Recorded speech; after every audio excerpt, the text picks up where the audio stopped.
നമ്മുടെ ചീഫ് സെക്രട്ടറിയുടെ കസ്റ്റഡിയിൽ വളരെ ഒരു വാത്സല്യത്തിൻ്റെയും സൗഹൃദത്തിൻ്റെയും സാന്നിധ്യമാണ് ഡോക്ടർ വി വേണു. അദ്ദേഹം ഈ 31-ാം തീയതി വിരമിക്കും. 1-ാം തീയതി അദ്ദേഹത്തിൻ്റെ ധർമ്മപത്നി ശാരദാ മുരളീധരൻ ചീഫ് സെക്രട്ടറിയായി സ്ഥാനമേൽക്കും.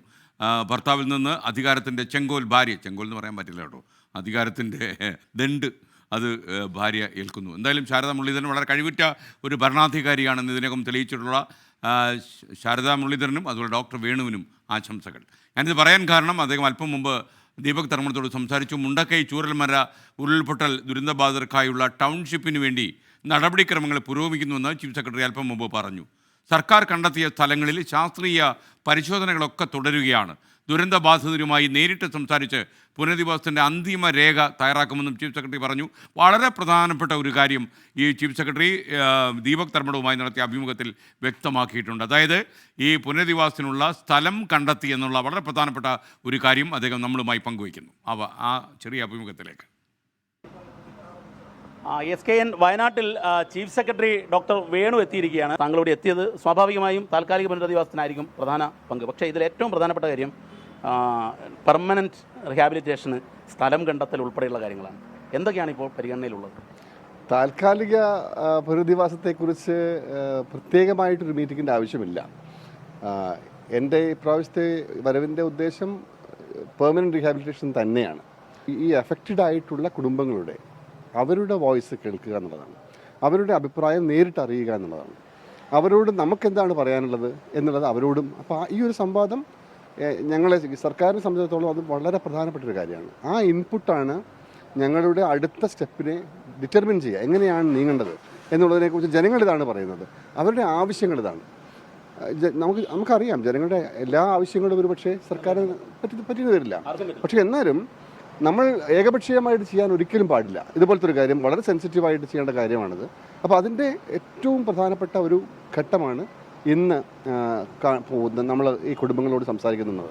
ഒരു പ്രധാനപ്പെട്ട കാര്യം CM പ്രഖ്യാപിച്ച ടൗൺഷിപ്പിന് വേണ്ടി സ്ഥലം കണ്ടെത്തലാണ്. വയനാട്ടിൽ സ്ഥലം കണ്ടെത്തൽ എന്ന് പറഞ്ഞാൽ പ്രത്യേകിച്ചും മറ്റ് വനം പ്രശ്നമില്ലാത്ത, പരിസ്ഥിതി ആഘാത പ്രശ്നമില്ലാത്ത സ്ഥലം കണ്ടെത്തൽ വലിയ ടാസ്ക്കാണ്. അത് എത്രമാത്രം മുന്നോട്ട് പോയിട്ടുണ്ട്? നമ്മുടെ മുന്നിൽ ഇപ്പോൾ ഒരു ഷോർട്ട് ലിസ്റ്റ് ഉണ്ട്. ചില സ്ഥലങ്ങൾ നമ്മൾ കണ്ടെത്തി കഴിഞ്ഞിട്ടുണ്ട്. പക്ഷേ അതിപ്പോൾ നമ്മൾ സാങ്കേതികമായ പരിശോധനകൾ നടക്കുകയാണ്. അപ്പോൾ അതുകൊണ്ട് നമുക്കിതിന് പറ്റുന്നതാണോ എന്നുള്ളതിനെ കുറിച്ചിട്ട് അന്തിമമായിട്ടൊരു തീരുമാനം വന്നിട്ടില്ല. അതുകൊണ്ട് അവയുടെ വിശദാംശങ്ങൾ ഇപ്പോൾ വെളിപ്പെടുത്തുന്നത് ശരിയല്ല. സർക്കാർ ഭൂമി തന്നെയാണ് ഉദ്ദേശിക്കുന്നത്? അല്ല, സർക്കാർ ഭൂമി ആവണമെന്നില്ല. കാരണം സർക്കാരിന് ഇതുപോലെ അനുയോജ്യമായ ഭൂമി ഇവിടെ ലഭിക്കണമെന്നില്ല. നമുക്ക് ഭൂമി ഉള്ളിടത്തേക്ക് എല്ലാവരും പോകണമെന്ന് നമ്മൾ ശഠിക്കാനും പാടില്ല. അപ്പോൾ അതുകൊണ്ട് തന്നെ ഞങ്ങൾ കണ്ടെത്തിയ ചില സ്ഥലങ്ങൾ ഞങ്ങളുടെ മനസ്സിലുണ്ട്. അതിൻ്റെ പഠനങ്ങൾ നടക്കുന്നു. ഇവിടെ കൂടുതൽ പ്രാധാന്യം നമ്മൾ കൊടുക്കുന്നത് അവരുടെ ജനങ്ങളുടെ കാര്യങ്ങൾ താല്പര്യം എന്താണെന്ന് അറിയാൻ മാത്രമാണ്. ഈ ജോൺ മത്തായി റിപ്പോർട്ട് സത്യത്തിൽ ഒരു വലിയ ഘടകമായിരിക്കുമല്ലോ ഇതിൽ. ജോൺ മത്തായി റിപ്പോർട്ടിൻ്റെ അടിസ്ഥാനത്തിൽ ഇപ്പോൾ അവിടെയുള്ളവരെ ഇപ്പം നിലവിലുള്ള എക്സിസ്റ്റിംഗ് ആൾക്കാരെ പോലും പുനരധിവസിപ്പിക്കേണ്ടി വരും, അവരെ ഷിഫ്റ്റ് ചെയ്യേണ്ടി വരും. അതിനെ എങ്ങനെയാണ് സർക്കാർ കാണുന്നത്?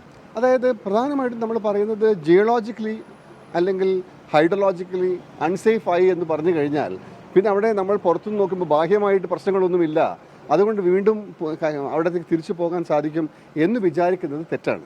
അത് ഈ വിദഗ്ധരുടെ അഭിപ്രായത്തിൻ്റെ അടിസ്ഥാനത്തിൽ അങ്ങനെ മാറ്റി പാർപ്പിക്കേണ്ട ആൾക്കാരെ കൂടി ഈ പുനരധിവാസത്തിൻ്റെ ഭാഗമാക്കേണ്ടി വരും.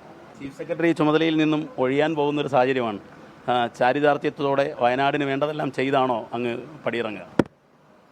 ഒരു ഉദ്യോഗസ്ഥരെ ഏൽപ്പിക്കുന്ന ദൗത്യങ്ങളാണ് അദ്ദേഹത്തിൻ്റെ ഉത്തരവാദിത്തങ്ങൾ. അതുകൊണ്ട് ഇത് എൻ്റെ ഈ കാലഘട്ടത്തിൽ ഒഴിവാവാൻ പറ്റിയിരുന്നെങ്കിൽ ഞാൻ കാണേണ്ട ആവശ്യമുണ്ടായിരുന്നില്ല. അതിനൊരു ദുഃഖം എനിക്കുണ്ട്. കാരണം അവസാനം ചീഫ് സെക്രട്ടറിയുടെ സമയത്തേക്ക് തിരിച്ചു നോക്കുമ്പോൾ ഈ ദുരന്തമായിരിക്കും എൻ്റെ മനസ്സിൽ ഓർമ്മകളായിട്ടുണ്ടാവുക. പക്ഷേ ചെയ്യാൻ സാധിച്ചതെല്ലാം ചെയ്തു. നമ്മൾ കൃത്യതയോട് കൂടിയിട്ട് കാര്യങ്ങൾ മുന്നോട്ട് നീക്കി അതിൻ്റെ മുന്നിൽ നിൽക്കാൻ ഒരു അവസരം കിട്ടി എന്നുള്ളത് സന്തോഷമാണ്. ഈ സെൻറ്ററിന് നൽകേണ്ട മെമ്മോറാണ്ടം തയ്യാറായി കഴിഞ്ഞു എന്ന് പറഞ്ഞു, എപ്പോഴേക്ക് അയക്കുക? സെൻറ്ററിൻ്റെ ആദ്യഘട്ടം നമ്മൾ അയച്ചു കഴിഞ്ഞിരിക്കുന്നു. ഇനി രണ്ടാമത്തെ ഘട്ടം എന്ന് പറയുന്നത് ഈ കാര്യങ്ങളും കൂടി വന്നാൽ മാത്രമാണ് അതാവുക. അത് എത്രയും പെട്ടെന്ന് ആക്കണമെന്നുള്ളതാണ് ഞങ്ങളുടെ ആഗ്രഹം. മറ്റൊരു കാര്യം അങ്ങേക്ക് പറയാൻ പരിമിതിയുള്ളതാണ്. ഹേമ കമ്മീഷൻ റിപ്പോർട്ട് സർക്കാരിൻ്റെ പരിഗണനയാണ്. ഇപ്പോൾ കോടതിയിൽ ഇടപെട്ടിരിക്കുകയാണ്. എന്താണ് അതിൽ ഒരു പറഞ്ഞിട്ടുള്ള കാര്യം തന്നെ ഇപ്പോഴും പറയാനുള്ളത്, കോടതിയുടെ ഉത്തരവുകളുടെ അടിസ്ഥാനത്തിലായിരിക്കും സർക്കാർ അതിലൊരു നിലപാടെടുക്കുക. Thank you doctor V Venu, chief secretary. അദ്ദേഹം ഈ 31-ാം തീയതി പടിയിറങ്ങും. അദ്ദേഹത്തിൻ്റെ ധർമ്മപത്നി ശാരദാ മുരളീധരൻ അടുത്ത ദിവസം 1-ാം തീയതി, അത് സെപ്റ്റംബർ 1-ാം തീയതി അധികാരമേൽക്കും ചീഫ് സെക്രട്ടറി ആയിട്ട്. കേരളത്തിലെ ഭരണവൃത്തങ്ങളിൽ ഒരു അപൂർവ സംഭവമാണ്. ഭർത്താവ് പടിയിറങ്ങുന്നു, ഭാര്യ പിന്നീട് വന്ന് ചുമതലയേൽക്കുന്നു. കൺഗ്രാജുലേഷൻസ്.